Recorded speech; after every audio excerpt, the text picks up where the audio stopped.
আসসালামু আলাইকুম রহমতুল্লাহ। আজকে আমরা জানবো যে জিন কারা, তারা কোথায় থাকে, কি খায়, আর তারা কিভাবে বেঁচে থাকে। তো বন্ধুরা, জিন হচ্ছে এক প্রকার আল্লাহ তাআলার সৃষ্টি, যাদেরকে আল্লাহ আগুনের শিখা থেকে বানিয়েছেন। তাদের দেখা যায় না, কিন্তু তারা আমাদের মতোই খায়, পরে ঘুমায়, বিয়ে করে, সন্তান জন্ম দেয়। তাদের মধ্যেও কিছু ভালো জিন আছে, কিছু খারাপ জিন আছে।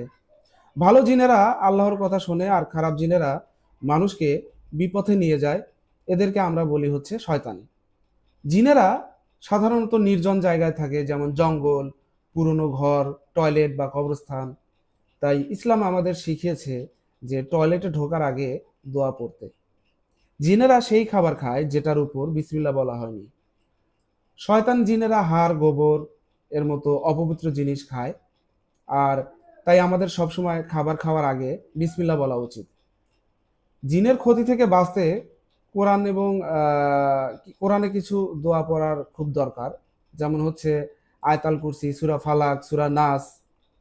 রাতে ঘুমানোর আগে এসব দোয়া পড়লে জিন ও শয়তান থেকে রক্ষা পাওয়া যায়। সবচেয়ে বড় কথা হলো ভয় নয়, বরং আল্লাহর উপর ভরসা রাখা।